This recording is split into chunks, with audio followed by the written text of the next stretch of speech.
ವಿದ್ಯಾರ್ಥಿಗಳೇ, ಈ ವಿಡಿಯೋದಲ್ಲಿ ಅರ್ಥರೂಪ ಕ್ರಿಯಾಪದಗಳು ಅಥವಾ ನಾನಾರ್ಥಕಗಳು ಅಂದರೆ ಯಾವುದು ವಿಧ್ಯರ್ಥಕ, ಸಂಭಾವನಾರ್ಥಕ, ನಿಷೇಧಾರ್ಥಕ ಈ ರೀತಿಯ ವಿಚಾರಗಳನ್ನು ಅದಕ್ಕೆ ಸಂಬಂಧಪಟ್ಟ ಉದಾಹರಣೆಗಳನ್ನು ನೋಡೋಣ. ಇವೆಲ್ಲ ವಿಧ್ಯರ್ಥಕ, ಸಂಭಾವನಾರ್ಥಕ, ನಿಷೇಧಾರ್ಥಕ ಈ ಪದಗಳೆಲ್ಲ ಚೆನ್ನಾಗಿ ಅರ್ಥ ಆಗಬೇಕು ಅಂದರೆ ಧಾತುಗಳು ಚೆನ್ನಾಗಿ ಅರ್ಥ ಆಗಿರಬೇಕು. ಧಾತುಗಳನ್ನು ತಿಳ್ಕೊಬೇಕು ಅಂದರೆ ಕ್ರಿಯಾಪದಗಳು ಅದರ ವಿಚಾರ ಎಲ್ಲ ಗೊತ್ತಿರಬೇಕಾಗುತ್ತೆ. ಹೀಗಾಗಿ ಕ್ರಿಯಾಪದಗಳು, ಧಾತುಗಳು, ಕಾಲಸೂಚಕಗಳು ಇದೆಲ್ಲದರ ಬಗ್ಗೆ ಈಗಾಗಲೇ ಒಂದು ವಿಡಿಯೋ ಇದೆ, ಅದನ್ನು ಡಿಸ್ಕ್ರಿಪ್ಷನಲ್ಲಿ ಕೊಟ್ಟಿರ್ತೀನಿ, ಚೆಕ್ ಮಾಡಿ ನೋಡಿ. ಅದನ್ನು ಕಲ್ತ್ಕೊಂಡ್ರೆ ಇದು ಕೂಡ ಈಸಿಯಾಗಿ ಅರ್ಥ ಆಗುತ್ತೆ. ಯಾವುದು ವಿದ್ಯಾರ್ಥಕ, ಸಂಭಾವನಾರ್ಥಕ, ನಿಷೇಧಾರ್ಥಕ.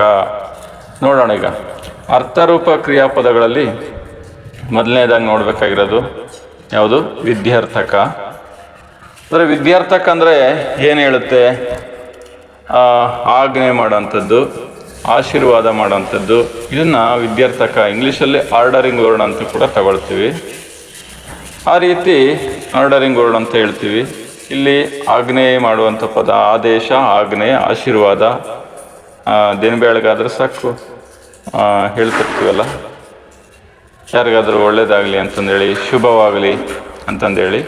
ಅದೇ ರೀತಿ ಇಲ್ಲಿ ಉದಾಹರಣೆಗಳ ಮೂಲಕ ನೋಡ್ತಾ ಹೋಗೋಣ. ನಾವು ಎಕ್ಸಾಮಲ್ಲಿ ಪ್ರಶ್ನೆಗಳ ಮೂಲಕ ಕಲಿಬೇಕು ಅಂದರೆ, ಆ ಪ್ರಶ್ನೆಗಳಲ್ಲಿ ಬೇಗ ಗುರುತಿಸ್ಬೇಕಂದ್ರೆ ವಿದ್ಯಾರ್ಥಕಕ್ಕೆ ಒಂದು ಪ್ರತ್ಯಯ ಇದೆ. ಏನು ವಿದ್ಯಾರ್ಥಕ ಅಂದರೆ ಅಲಿ ಅಂತಂದೇಳಿ CBSE ಕನ್ನಡ ಎಕ್ಸಾಮಲ್ಲೆಲ್ಲ ಈ ರೀತಿ ಕೇಳ್ತಿರ್ತಾರೆ. ವಿದ್ಯಾರ್ಥಕ ಅಲಿ. ಅದೇ ರೀತಿ ಸಂಭಾವನಾರ್ಥಕ ಅಂದರೆ ಯಾವ ರೀತಿ ಕಂಡುಹಿಡಿಬೋದು? ಪ್ರತ್ಯಯ ಆನು. ಅದೇ ರೀತಿ ನಿಷೇಧಾರ್ಥಕ ಅನು. ಏನೇನು ಹೇಳ್ತಾವೆ ಇಲ್ಲಿ? ಸಂಭಾವನಾರ್ಥಕ ಅಂದರೆ ಊಹೆ ಅಥವಾ ಸಂಶಯ, ಕೆಲಸ ಅದು ಆಗ್ಬೋದು, ಆಗದೇ ಇರ್ಬೋದು. ಪ್ರಧಾನಮಂತ್ರಿಗಳು ಎಂಥದ್ದು ಬೆಂಗಳೂರಿಗೆ ನಾಳೆ ಬರಬಹುದು, ಬರದೇ ಇರ್ಬೋದು, ಈ ಥರ. ನಿಷೇಧಾರ್ಥಕ ಅಂದರೆ ಕ್ರಿಯೆ ನಡೆಯದ ಸೂಚನೆ, ಅದು ನಡೆಯಲ್ಲ, ಆಗಲ್ಲ, ಅವನು ಮಾಡೋನು, ಕೇಳೋನು, ನೋಡೋನು, ಈ ಥರ ಅಂತೆಲ್ಲ ಹಿರಿಯರು ಮಾತಾಡ್ತಿರ್ತಾರೆ. ನಾವು ಯಾಕೆ ಇದೆಲ್ಲ ವ್ಯಾಕರಣಾಂಶ ಅಂತ ಅಂದ್ಕೊಳ್ತಿರ್ತೀವಿ, ಇದನ್ನೆಲ್ಲ ಕೂಡ ಬಳಕೆ ಮಾಡ್ತಾರೆ. ನಾವು ಸರಿಯಾದ ರೀತಿ ಗಮನಿಸಿದ್ರೆ ಇದೆಲ್ಲ ನಮ್ಮ ಭಾಷೆಯಲ್ಲಿದೆ. ನೋಡಿ, ಒಂದೊಂದಾಗಿ ನೋಡ್ತಾ ಹೋಗೋಣ. ಮೊದಲನೇದು ಹಾಡು ಧಾತು. ಅದನ್ನು ಏಕವಚನದಲ್ಲಿ ವಿದ್ಯಾರ್ಥಕದಲ್ಲಿ ಹಾಡಲಿ, ಇದೇ ರೀತಿ ಬಹುವಚನದಲ್ಲಿ ಹಾಡಿರಿ. ನೆಕ್ಸ್ಟ್ ಸಂಭಾವನಾರ್ಥಕದಲ್ಲಿ ಹಾಡಿಯಾರು, ಇದೇ ರೀತಿ ಹಾಡೀತು ಬೇರೆ ಲಿಂಗದಲ್ಲಿ ನೋಡೋದಾದ್ರೆ ನಪುಂಸಕ ಲಿಂಗದಲ್ಲಿ. ಇನ್ನು ಪುಲ್ಲಿಂಗದಲ್ಲಿ ಹಾಡಿಯಾನು, ಸ್ತ್ರೀಲಿಂಗದಲ್ಲಿ ಹಾಡಿಯಾಳು. ಎಲ್ಲವೂ ಕೂಡ ಇದೇ ರೀತಿ ಅಪ್ಲೈ ಆಗ್ತಾ ಹೋಗುತ್ತೆ. ನಿಷೇಧಾರ್ಥಕದಲ್ಲಿ ಹಾಡರು ಅಂತಂದು ಹೇಳಬೇಕು, ಅಂದರೆ ಹಾಡುವುದಿಲ್ಲ ಅಂತ ಅದರ ಅರ್ಥ. ಆದರೆ ಇಲ್ಲಿ ನಾವು ಈ ವ್ಯಾಕರಣಾಂಶದಲ್ಲಿ ಇದೇ ರೀತಿಯೇ ಬಳಕೆ ಮಾಡಬೇಕು ಪದವನ್ನು, ಹಾಡರು. ಅದೇ ರೀತಿ ಕೋಗಿಲೆ, ಯಾವಾಗಂದ್ರೆ ಹೋಗಲೇ ಅದು ಹಾಡಲ್ಲ, ಯಾವುದೋ ಅಂದರೆ ಹಾಡಲ್ಲ ಅಂದರೆ ಕೂಗಲ್ಲ. ಅದು ಅದರದ್ದೇ ಆದ ಮಾಸದಲ್ಲಿ ಮಾವನ್ನು ತಿಂದು, ಮಾವಿನ ಚಿಗುರನ್ನು ತಿಂದು ಅದರ ಕಂಠವನ್ನು ಸರಿಪಡಿಸ್ಕೊಂಡು ಚೈತ್ರ ಮಾಸ, ವಸಂತ ಋತುವಿನಲ್ಲಿ ಮಾತ್ರ ಕೂಗೋದು, ಹಾಡೋದು ಅಂತಂದರೆ. ಹೀಗೆ ಬೇರೆ ಸಂದರ್ಭದಲ್ಲಿ ಏನಾಯಿತು? ಹೋಗಿಲೆ ಹಾಡೋದು. ನೋಡು ಅಂತ ಧಾತು ತಗೊಂಡ್ರೆ ನೋಡಲಿ, ನೋಡಿರಿ ವಿದ್ಯಾರ್ಥಕ. ನೋಡಿಯಾಳು, ನೋಡೀತು ಸಂಭಾವನಾರ್ಥಕ. ನಿಷೇಧಾರ್ಥಕ ನೋಡಳು, ನೋಡದು. ಕಟ್ಟು ಧಾತು ನೋಡೋದಾದರೆ ವಿದ್ಯಾರ್ಥಕ ಕಟ್ಟಲಿ, ಕಟ್ಟಿರಿ. ಸಂಭಾವನಾರ್ಥಕ ಕಟ್ಟಿಯಾನು, ಕಟ್ಟೀತು. ನಿಷೇಧಾರ್ಥಕ ಕಟ್ಟನು, ಕಟ್ಟದು. ಕೇಳು ಧಾತು ವಿದ್ಯಾರ್ಥಕ ಕೇಳಲಿ, ಕೇಳಿರಿ.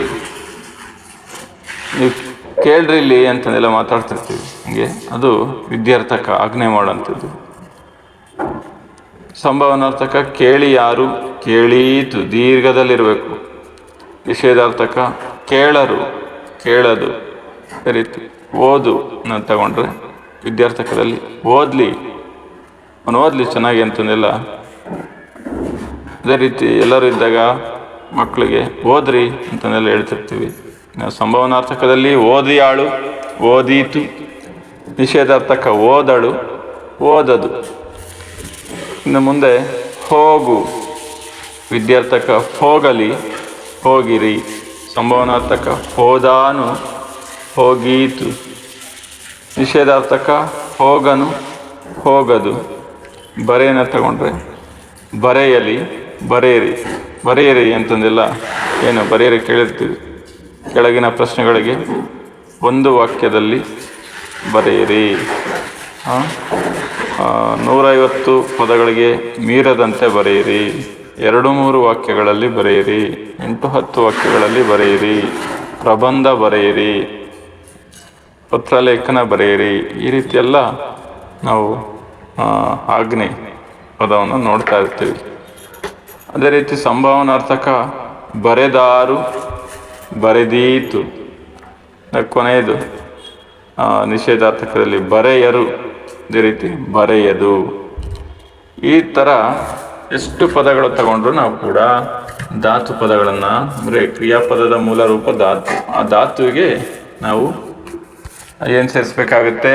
ವಿದ್ಯಾರ್ಥಕ ಅಲಿ, ಸಂಭಾವನಾರ್ಥಕ ಆನು, ನಿಷೇಧಾರ್ಥಕ ಅನು. ಈ ರೀತಿ ಸೇರಿಸ್ಕೊಂಡು ಅಲ್ಲಿ ಏಕವಚನ ಇದೆಯೋ ಬಹುವಚನ ಇದೆಯೋ, ಯಾವ ಲಿಂಗ ಇದೆ, ಸ್ತ್ರೀಲಿಂಗ, ಪುಲ್ಲಿಂಗ, ನಪುಂಸಕ ಲಿಂಗ, ಇದನ್ನೆಲ್ಲ ಗಮನದಲ್ಲಿಟ್ಕೊಂಡು ನಾವು ಪದಗಳನ್ನು ರಚನೆ ಮಾಡಿದ್ರೆ ಈಸಿಯಾಗಿ ಎಕ್ಸಾಮಲ್ಲಿ MCQ ಬಹುವಾಕ್ಯಗಳಲ್ಲಿ ಕೊಟ್ಟಿರ್ತಾರೆ, ಬೇಗ ಕಂಡುಹಿಡಿಬೋದು.